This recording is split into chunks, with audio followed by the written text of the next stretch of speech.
Assalamualaikum warahmatullahi wabarakatuh. Sudah dengar suara Bapak ya? Sudah, Pak. Baik, sebelum kita mulai, di dalam Tadabbur Al-Quran, surat yang ada di slide sebelum terakhir, kalau nggak salah surat apa, Onik?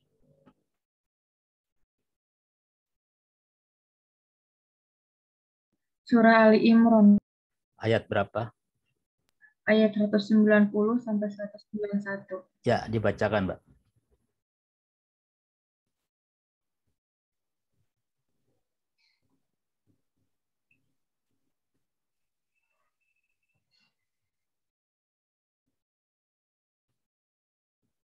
Tolong dibacakan suratnya ya. Ya, sebentar, Pak.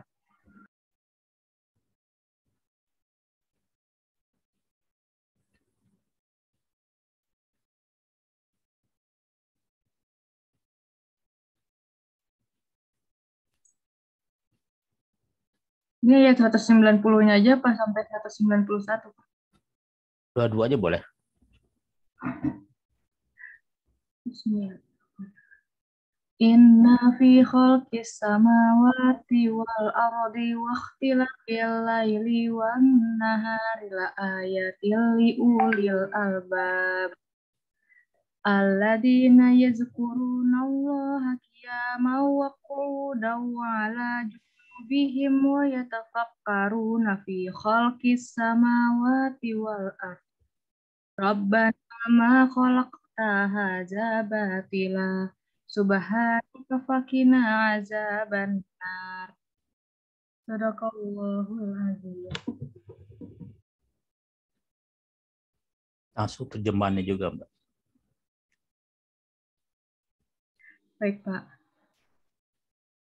Sesungguhnya dalam penciptaan langit dan bumi dan pergantian malam dan siang terdapat tanda-tanda kebesaran Allah bagi orang yang berakal, yaitu orang-orang yang mengingat Allah sambil berdiri, duduk, atau dalam keadaan berbaring, dan mereka memikirkan tentang penciptaan langit dan bumi seraya berkata, "Ya Tuhan kami, tidaklah Engkau menciptakan semua ini sia-sia.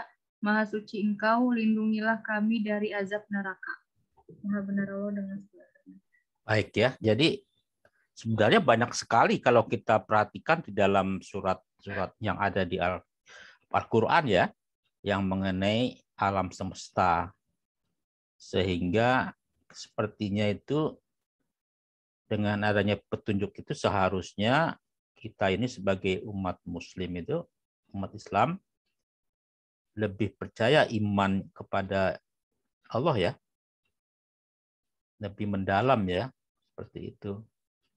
Dan kisah-kisah seperti ini mulai dieksplor oleh yang peletak dasarnya adalah ilmuwan Islam sebenarnya. Cuma sekarang ini karena ilmu barat khususnya itu lebih maju ya, karena memang mereka punya keinginan atau kemauan lebih besar. Nah, sekarang juga disusul selain dari Amerika, Rusia, dan Cina. Padahal kalau kita melihat bahwa mereka-mereka itu ya seperti di Rusia lebih banyak yang komunisnya. Di Cina juga. Tapi mereka lebih mendalami ilmu-ilmu pengetahuan seperti ini. Mau cari yang kebenaran. Baik, saya coba share.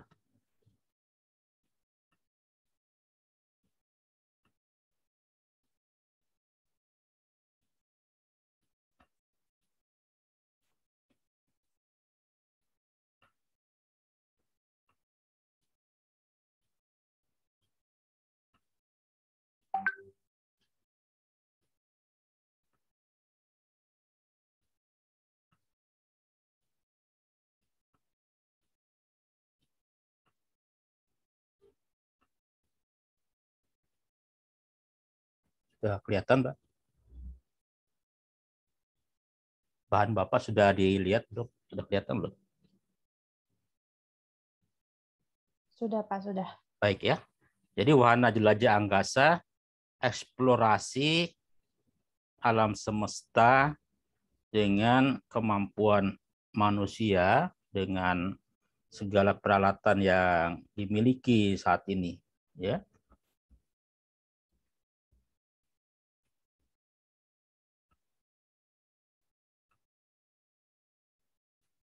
Kehadiran teknologi informatika dan komunikasi, yang kita singkat dengan TIK, menjadi sebuah jembatan untuk membuat belajar jadi lebih menarik dengan memanfaatkan sumber belajar dan strategi yang bervariasi. Pemanfaatan TIK dalam atau by utilization dan untuk by design dunia pendidikan, khususnya proses pembelajaran,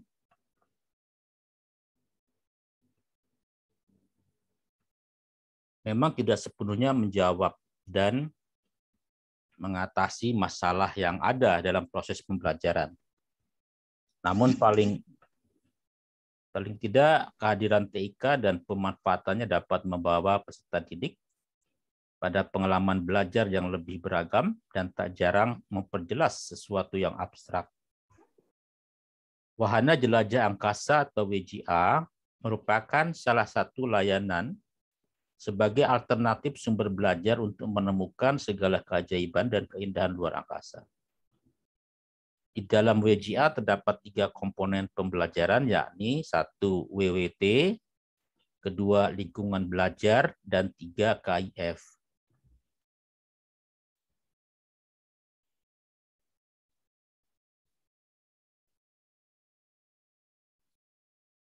Selanjutnya,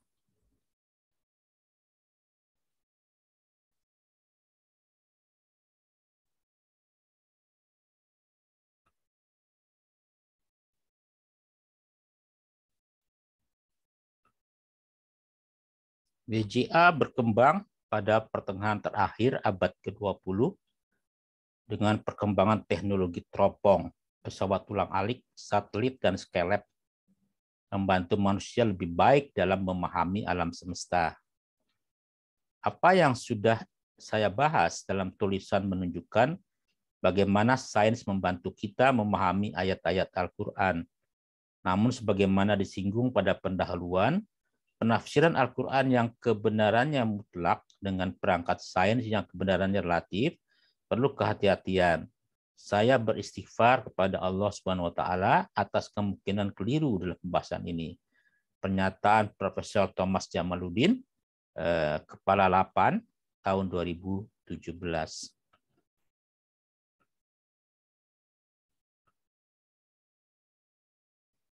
Nah, ini adalah salah satu dari kerangka TIK, Teknologi Informasi dan Komunikasi, yang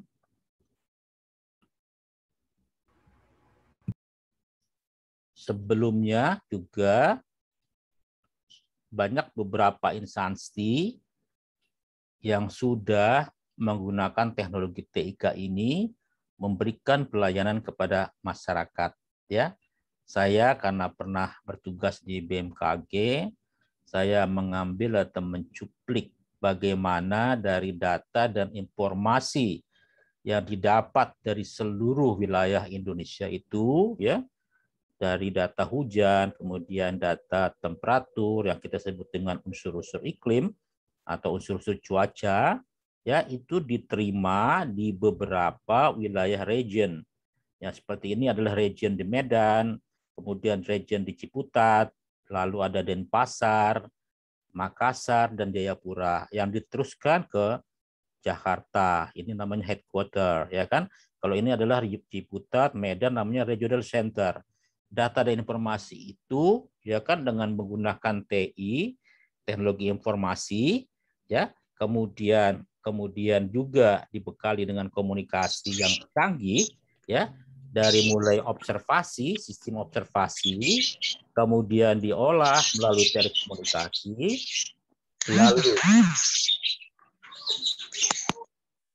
lalu mengenai perakiraan, forecasting,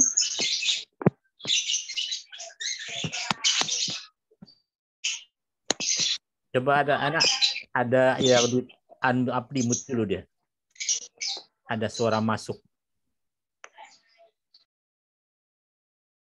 Kemudian public weather itu dan climate services itu ya kan sudah dikemas, dijadikan sistem informasi ya.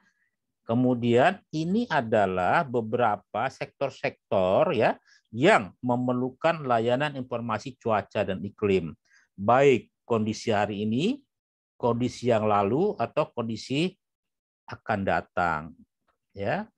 Yang disebut dengan forecast. Ada forecast, ada prediction, ada juga projection untuk yang perubahan iklim.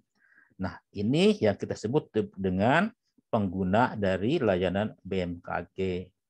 Nah, kalau misalkan kita tidak menggunakan artificial intelligence, itu sangat sulit, ya, karena semua data itu yang disebut dengan big data itu sangat banyak, ya, sudah terabyte mungkin. Nah, ini adalah beberapa superkomputer ya yang ada di kantor pusat. Nah, ini salah satu penggunaan TIK. Nah, begitu juga kita di kampus ya.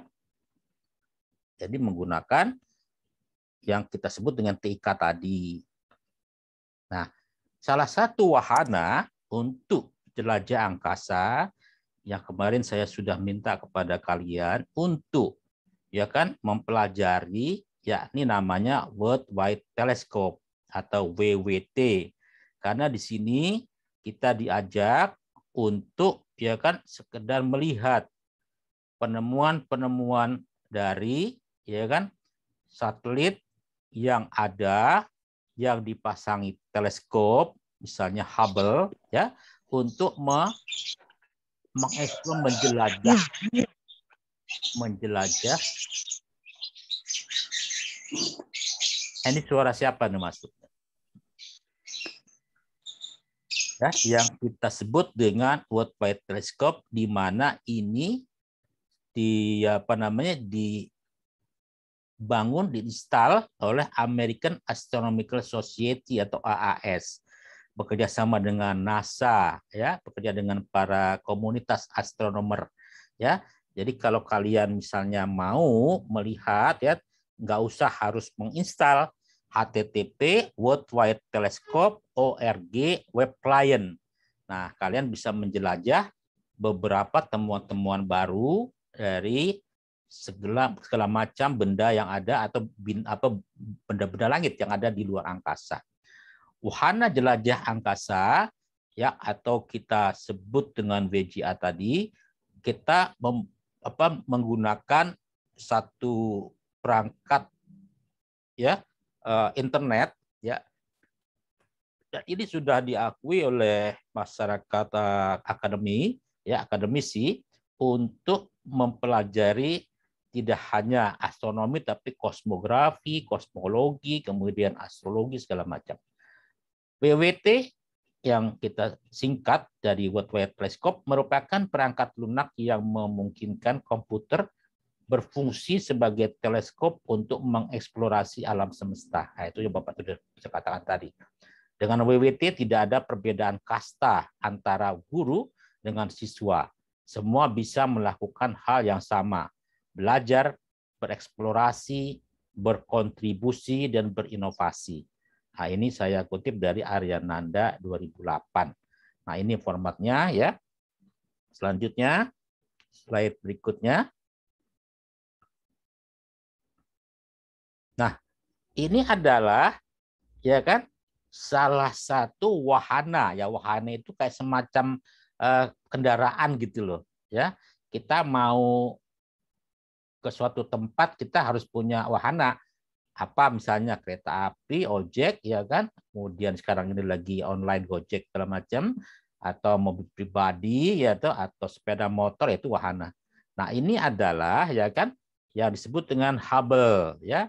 This Hubble Space Telescope image shows how young, energetic, massive star illuminate and scope their birthplaces with powerful winds, ya kan, and shearing ultraviolet radiation, ya. Nah, di sini Space Global ini ya menunjukkan ya kan bagaimana secara energi kemudian masif ya melihat keseluruhan bintang-bintang. Kemudian bagaimana kelahiran dari suatu benda langit ya, di mana juga dipelajari kondisi angin di alam semesta dan radiasi ultraviolet yang ada dari beberapa benda langit yang kita sebut dengan bintang yang memberikan sinar ya. Itu. Nah, ini contoh-contohnya. Lalu selanjutnya, nah ini ada yang kemarin juga kita bisa baca, astronot yang ada di luar angkasa sedang membetulkan beberapa kondisi bagian-bagian baik pesawat ISS atau seperti yang kemarin rusak adalah satelit Hubble ya.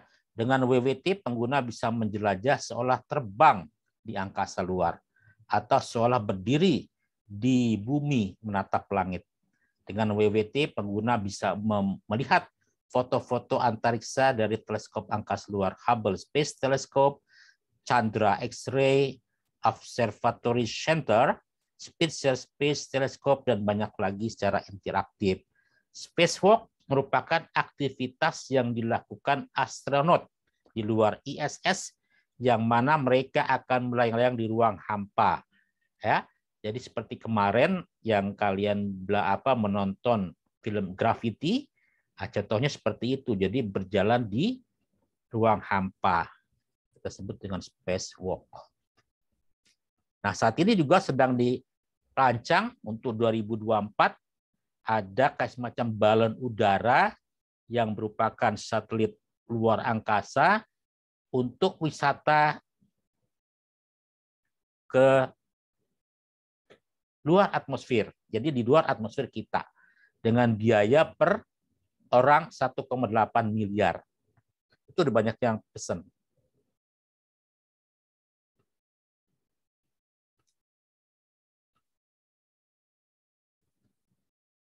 Selanjutnya,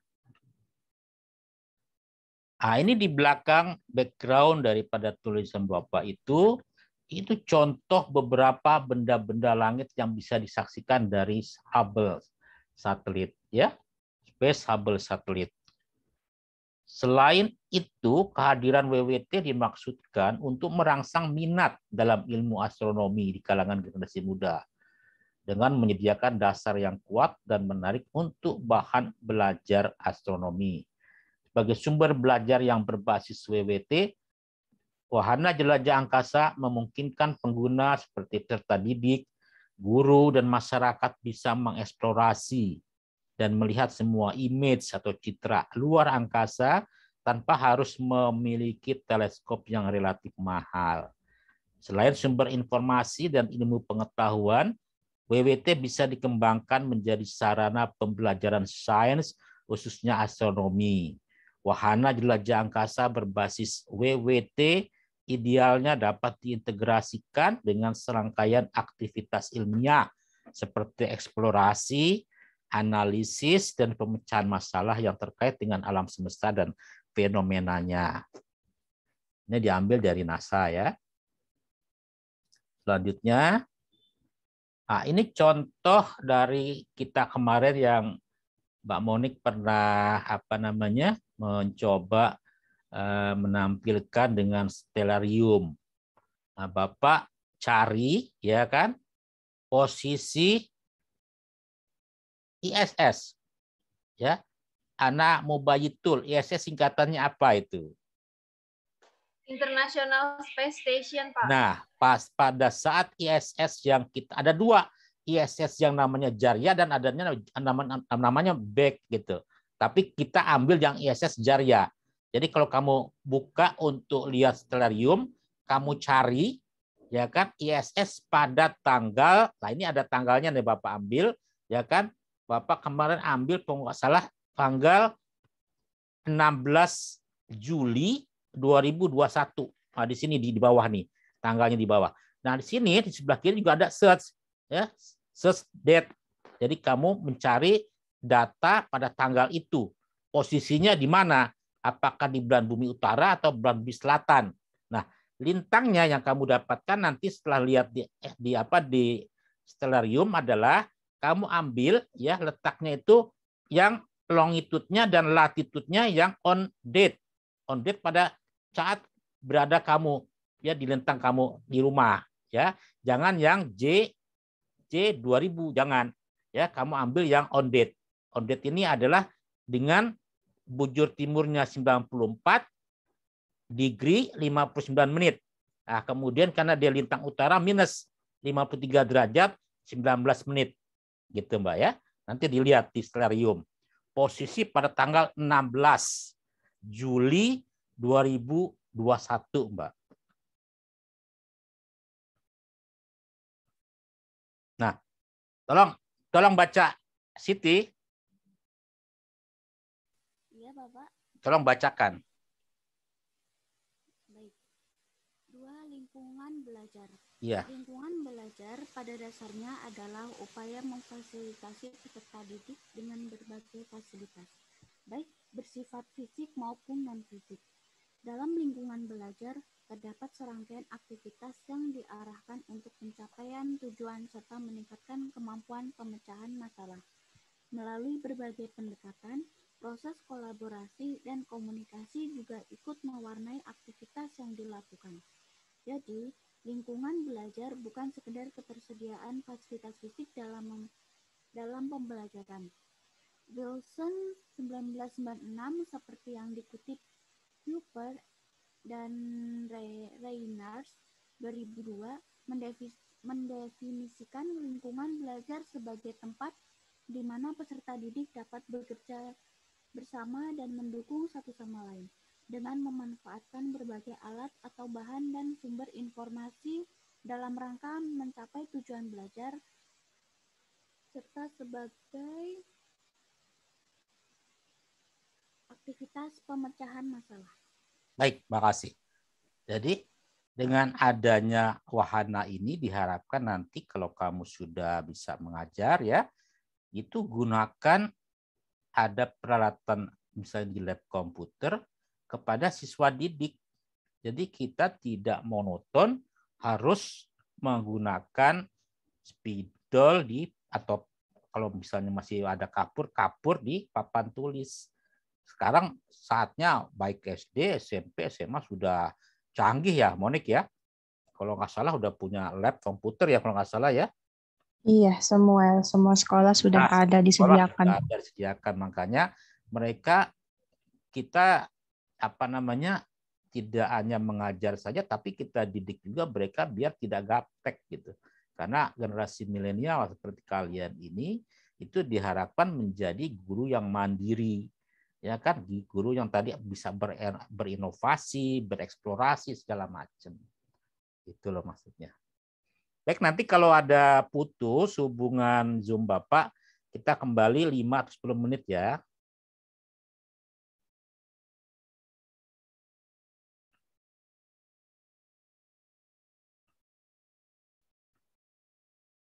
Nah, ini adalah ya kan Bapak memberikan contoh ya, semoga kalian juga bisa pada saat Bapak menemukan satu ya kan tempat yang paling baik untuk kuliah ya.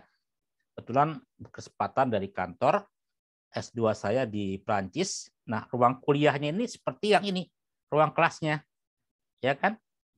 Mungkin UHAMKA belum, mungkin di kantor di kampus pusat kali ya, di Limo ya. Nah, ini namanya Université de Nice Sophia Antipoli. Ya, di Nice.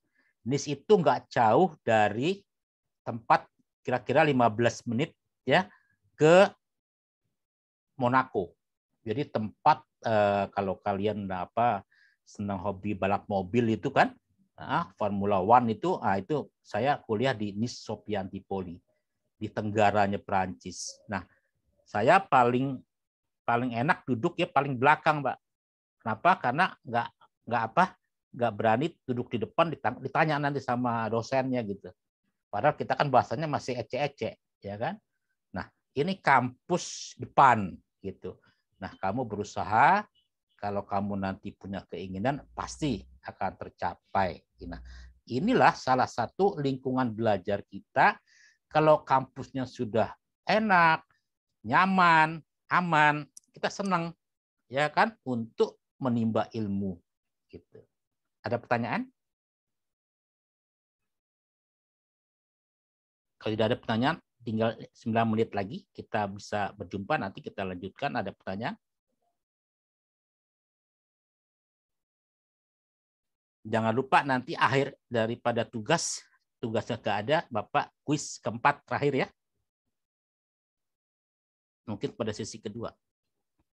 Oke, Bapak lanjutkan. Belum terputus.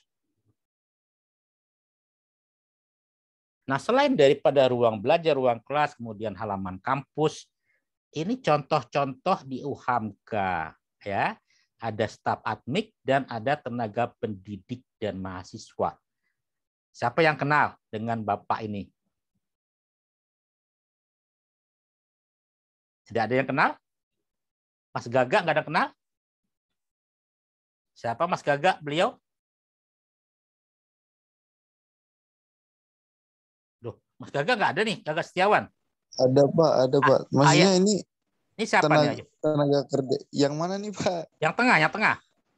Ya Patri Cahyono. Oh, iya, ngajarkan kamu kan pas ini siapa? Yang sebelah kiri dosennya. Pak Wira Pak. Kan katanya kenal sama ayah kamu. Kagak. Ini di ruang dosen. Ini di ruang mahasiswa. Nah, kalau kita sudah nyaman di kelas dan kemudian kita dengan dosen juga istilahnya nggak jauh. Nah, saya begitu dulu waktu kuliah di UI. Semua dosen saya deketin. Kenapa? Supaya nilainya bagus. Nah, ini enggak. Anak-anak itu biasanya sama dosen itu masa bodoh ya kan? Gimana mau bagus nilainya? Nah, gitu ya.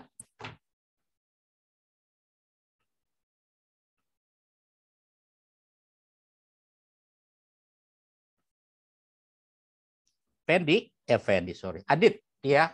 Ramadan, baca Mbak. Pengalaman belajar yang dihadirkan dari sebuah lingkungan belajar hendaknya merangsang sebanyak mungkin potensi peserta didik, baik secara kognitif, afektif, dan psikomotor. Ketika lingkungan belajar mampu memfasilitasi keberagaman, baik potensi, karakteristik, dan lain-lain yang dimiliki peserta didik, ketika itulah kebermanfaatannya terbukti.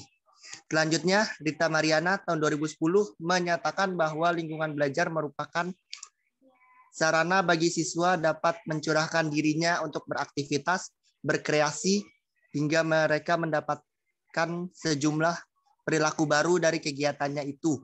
Dengan kata lain, lingkungan belajar dapat diartikan sebagai laboratorium atau tempat bagi siswa untuk bereksplorasi, bereksperimen, dan mengekspresikan diri untuk mendapatkan konsep dan informasi baru sebagai wujud dari hasil belajar. Baik, terima kasih. Ana waktu PPL 1 ngajar di mana? Sempat nggak PPL 1 ngajar? Ana Mubayitul.